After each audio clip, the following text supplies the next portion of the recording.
la radio congolaise. Et maintenant sur 3 W Radio Télévision Bendele. Sur 3 W Télévision Bendele. Voilà. La radio télévision Bendele.com et maintenant sur 3 W Radio Télévision Bendele.net. Sur 3 W5lives.com. La radio patriotique congolaise. C'est la professionnalisme, la qualité et l'information non corrompue.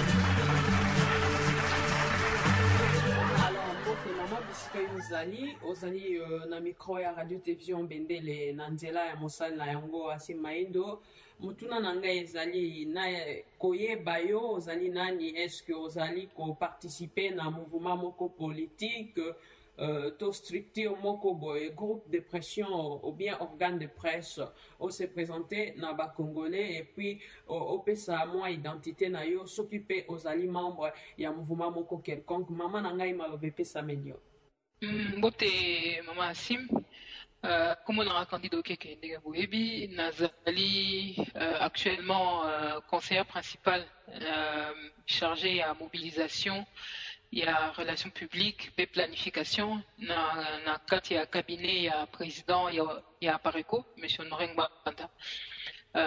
Je suis aussi, enfin, la plupart des gens me connaissent aussi par rapport à notre organe de presse qui est l'œil du patriote, où je fais pas mal d'articles. Et puis, comme on l'a rappelé dans l'annonce, il y a Nini, il y a émission Oyo, NASA, ancienne présidente, il y a association Toponi Congo, et puis NASA, cofondatrice, il y a association Anna, qui était plutôt un groupe de pression, un peu comme les Bana Congo à l'époque. Enfin, aujourd'hui encore, mais bon, tout ça qui plus qu'on fonctionnait net, Bana Congo. Donc, voilà, un groupe de pression qui était sur Paris. Avec Toponi Congo, les gens nous connaissaient un peu plus aussi parce que Manif et Bandaka, il y a Makasi contre le gouvernement, il y a occupation et Bissau, à Paris, et Bandaka na association Toponi Congo, donc en 2005. Donc les plus grosses manifs, on avait fait une première le 11 juin 2005 et ensuite le 30 juin 2005. Donc c'est après ça, à la fin de cette année 2005, na Pareco. Donc il y a pas mal de qui me connaissaient plus aussi par rapport à l'association Toponi Congo, comme vous l'avez rappelé dans la présentation et à émission. Voilà. Merci beaucoup mama banda quand structure na binoto lingomba oyo bengi apareko ozoko milité kuna banda ngonga nini pe sali bambula boni yo na musala o lelo zoko sala na kati ya lingomba ya apareko. La Pareco existe depuis le 4 juin 2005, oui. Et donc ça fait plus de 5-6 ans qu'on existe, qu'on est très actif. Il y a beaucoup de gens qui nous connaissent plus par rapport à notre site internet qui informe régulièrement les Congolais. Notre site est plutôt à la particularité d'offrir une information un peu différente, sûrement d'autres organes de presse congolaises, notamment les organes de presse qui sont au pays, qui sont verrouillés, qui ne peuvent pas toujours dire tout ce qui se passe réellement au pays. Et puis la particularité que nous avons aussi, c'est qu'à la tête de la Pareco, nous avons un ancien des services, comme on dit, un professionnel du renseignement, ce qui fait qu'on bénéficie beaucoup de son expérience à ce niveau-là, puisque nous avons des infos avec la 5e colonne au pays. On arrive à avoir pas mal d'infos sur ce qui se trame contre le peuple congolais au niveau du gouvernement d'occupation, mais pas seulement. On a aussi beaucoup d'infos qu'on donne par rapport à un certain nombre d'événements ou au sein des officines, même occidentales, à l'extérieur du pays. Donc, comme je me rappelle, en 2005, par exemple, on avait eu à produire des documents internes même de l'Union européenne qui parlaient de la situation à RDC, comment se préparer les élections, etc. Donc voilà, c'est un peu la particularité de la Pareco. Et sinon, au niveau activité à Paréco. Il y a beaucoup de choses. Le président lui-même, quand il était un peu plus souvent au niveau en Europe, il a eu à tenir beaucoup de conférences. On a eu pratiquement les plus grosses conférences qu'il y a eu des Congolais régulièrement quand il était là. Et puis il y a eu aussi, il y a la plupart des comités de la Paréco qui organisent aussi des conférences ou d'autres actions comme des manifs, des sittings, etc. Enfin, il y a tout un travail qu'on fait qui est visible comme celui-là. Et puis il y a d'autres actions que nous menons à l'intérieur du pays ou à l'extérieur, mais qui, pour des raisons stratégiques, que nous n'informons pas forcément le public par rapport à ça. Donc il y a des contacts qui sont pris avec des structures, des organismes au niveau au niveau international. Et puis donc il y a des rapports que nous faisons passer, des éléments que nous faisons passer sans forcément en parler publiquement. Et puis à l'intérieur du pays, comme vous savez, il y a la 5e colonne avec qui nous travaillons activement. Et donc là, par exemple, on a décidé d'amplifier la diffusion de l'œil du patriote sur le pays. Là, si vous appelez les gens même là-bas, c'est sûrement qu'il y en a qui pourront vous en parler, puisqu'on a diffusé largement dernièrement l'interview de M. Moulopo, qui est en train de semer un peu la pagaille au sein et au gouvernement d'occupation. Donc voilà, au niveau de la Paréco, ça fait plus de 5 ans que la Paréco existe et que la Paréco est très active. Maman Candide, ces derniers temps, il y a vraiment une guerre entre la diaspora et les musiciens congolais. Je ne sais pas si vous êtes dans le même rang que les gens qui ne veulent pas entendre parler des concerts ici en Europe. Qu'est-ce que vous reprochez aux musiciens congolais? Par rapport aux musiciens congolais, moi je dirais qu'on a beaucoup de peine plutôt. Oui, on peut dire, oui, bon, après chacun réagit un peu selon sa sensibilité, mais le premier sentiment qu'on a en regardant un peu ce que font nos musiciens, c'est vraiment de la peine. Parce que vu la situation du pays, on pourrait attendre autre chose d'eux, parce qu'ils sont congolais comme nous tous.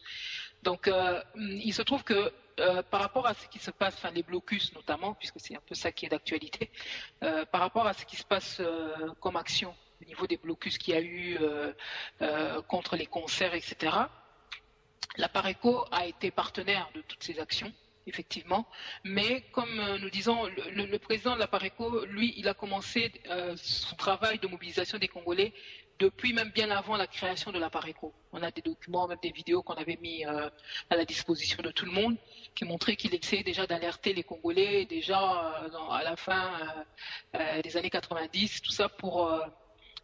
contre l'occupation, le processus d'occupation qui était déjà entamé. Donc le travail de mobilisation, il le fait déjà depuis longtemps, malgré que même pendant beaucoup de temps, il y en a qui continuent à l'insulter, etc., qui lui reprochaient son appartenance à l'ancien régime de Mobutu et tout. Il a continué contre vents et marées. Donc ce travail-là, il a amplifié en créant la Paréco, et ce travail-là ne s'arrêtera pas. Donc nous, au niveau de la mobilisation, de la conscientisation, de l'information des Congolais, c'est un travail que nous avons commencé, c'est un travail de longue haleine, et aujourd'hui, quelque part, nous sommes heureux, nous sommes contents de voir que ce travail porte effectivement ses fruits au sein de la diaspora, qui était la première étape du travail un peu du calendrier que s'était fixé un peu le président, c'est-à-dire de réveiller la diaspora pour que cette diaspora s'implique plus dans le combat, puisqu'elle a plus les moyens en étant en n'étant pas à la merci du gouvernement d'occupation comme les gens qui sont à l'intérieur. Donc aujourd'hui, tout ce travail, toute cette campagne que le président avait menée pendant plusieurs années au niveau de la diaspora, nous voyons les fruits, et par rapport à ça, après, chaque Congolais prend un peu ses responsabilités. Alors il y a des gens qui pensent qu'ils doivent plus organiser soit des sittings, soit commencer à écrire peut-être un peu plus pour sensibiliser certaines structures au niveau international, peu importe. C'est un travail, c'est-à-dire il y a plusieurs fronts. Les Congolais occupent les fronts qui qui leur paraissent, qui leur conviennent le mieux et tout ça. Et puis, bon, on essaie quand même de travailler toujours avec les Congolais qui veulent bien travailler avec nous. Et c'est vrai que régulièrement, chaque fois qu'il y a des actions à mener, la Pareco est sollicitée ou la Pareco initie des actions en faisant participer d'autres structures. Et on travaille autant que possible avec les Congolais qui veulent bien. Donc, aujourd'hui, comment dire, le travail, nous concentrons nos actions, c'est vrai, sur le terrain. Contrairement peut-être à d'autres structures, nous aujourd'hui, notre priorité c'est le terrain. Il se trouve que quand les blocus ont commencé par rapport aux musiciens, etc., nous sommes bien sûr associés, puisque nous partageons le point de vue des Congolais par rapport aux musiciens qui travaillent avec le gouvernement d'occupation.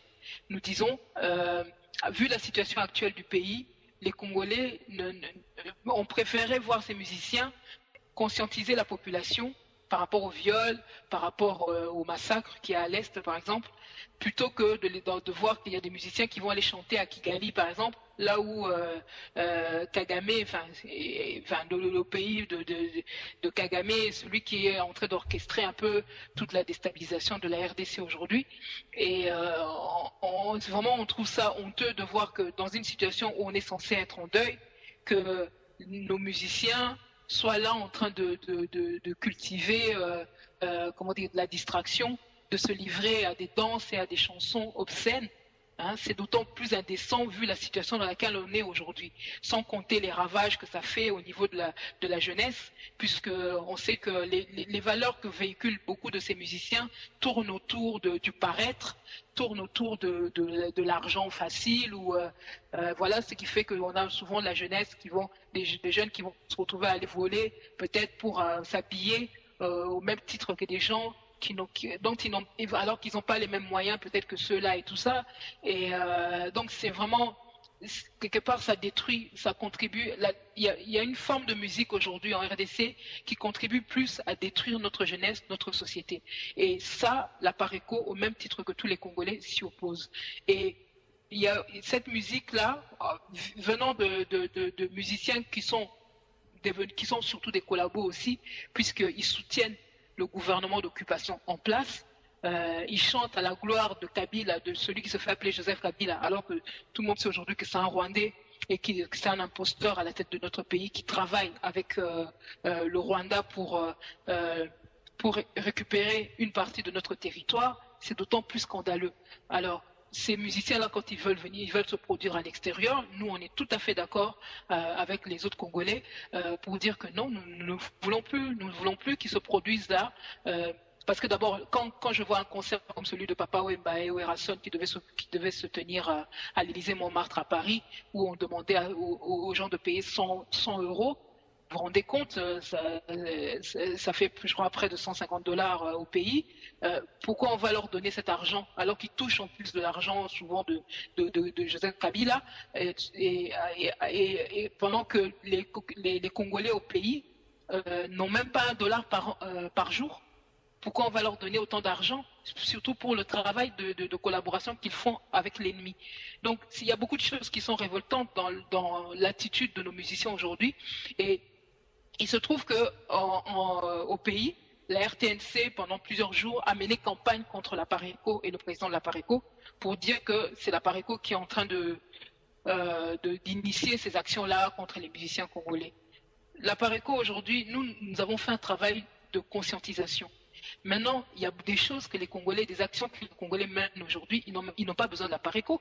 C'est comme n'importe qui prend conscience d'une situation et qui, en tant qu'adulte responsable, prend des décisions. Donc, aujourd'hui, nous savons très bien qu'il y a des actions qui sont menées aujourd'hui par les Congolais. La Pareco ne les initie pas. Nous initions beaucoup de choses, c'est vrai. Nous participons à beaucoup de choses, c'est vrai, mais il y a des choses qui sont menées par les Congolais, indépendamment de la Pareco, etc. Bon, mais comme j'ai précisé, pour ce qui est des musiciens, nous avons travaillé avec les autres Congolais, tout simplement. Et nous ne regrettons pas nous regrettons si certaines violences que j'ai pu voir, je trouve que c'était pas nécessaire qu'on frappe des jeunes filles comme j'ai pu voir, j'ai entendu parler là et tout ça, des gens qui allaient au concert et puis qui se retrouvent frappés. J'ai dit qu'il y a des choses qui sont pas nécessaires. Parce que moi, je dis, avant tout, on est Congolais, on est frères et sœurs, et il y a des actes, je me dis, il faut pas que dans nos actes, on commence à ressembler à ceux que nous combattons. Combattre, je veux dire, une jeune fille qui va à un concert et qui veut pas, on n'a pas besoin de lever la main sur elle. Ça, je cautionne pas ça. La Pareco ne cautionne pas ce genre d'acte. Maintenant, faire des blocus intelligents, comme on a pu voir, ou carrément ce que la Pareco Lyon vient de faire, c'est-à-dire écrire aux autorités, leur expliquer notre démarche, etc., et leur faire comprendre notre détermination, et amener ces autorités françaises à annuler les concerts de Fally Ipupa et de Laurent Gbongo, comme ça a été fait là. C'est fait d'ailleurs aujourd'hui, ce samedi. Les 2 concerts de Fally Ipupa et de Laurent Gbongo ont été annulés. La Pareco Lyon a été reçue hier par les autorités françaises qui l'ont fait. Voilà, suite aux lettres qu'ils leur avaient adressées, ils ont pu échanger avec eux, etc. Les décisions ont été levées. Ces concerts n'auront pas lieu. Quelqu'un comme Laurent Gbongo, qui est proche de Liv Lembe, etc., et qui va chanter d'ailleurs aussi à Kigali, hein, le pays de ceux qui viennent violer les femmes congolaises. On se demande franchement, même on peut dire oui, elle est chrétienne. Moi aussi, je suis chrétienne. On est tous, beaucoup de Congolais sont chrétiens. Mais le chrétien doit aussi avoir la notion du bon samaritain. Le bon samaritain qui vole au secours de son prochain, mais qui ne va pas cautionner le bourreau des Congolaises comme elles font là. Donc aujourd'hui, que quelqu'un comme Laurent Gbongo ne puisse pas se produire, bien que j'aime beaucoup ce qu'elle chante, j'aime bien sa musique, mais qu'elle puisse pas chanter aujourd'hui, j'ai dit, bah, écoutez, c'est pas grave, si ceux qui veulent écouter Laurent Gbongo, donc écouter ses cassettes ou ses DVD ou je ne sais pas quoi, mais il fallait marquer le coup, il faut marquer le coup, il faut que nos musiciens comprennent aujourd'hui que ce qui se passe aujourd'hui ne peut pas continuer comme ça. Hein, nous, quelque part, nous leur donnons la chance de se remettre en question. Parce que demain, quand le pays sera libéré, ils n'auront peut-être plus l'occasion de se rattraper. Hein. Donc aujourd'hui, peut-être que c'est difficile pour certains d'entre eux qui estiment que ça leur fait des manques à gagner, mais il y en a beaucoup qui touchent l'argent de Kabila avec. Ils retournent là-bas, ils n'ont qu'à lui demander l'argent. Hein. Nous, on va garder notre argent pour nos frères que Kabila maltraite et que Kabila garde dans la misère.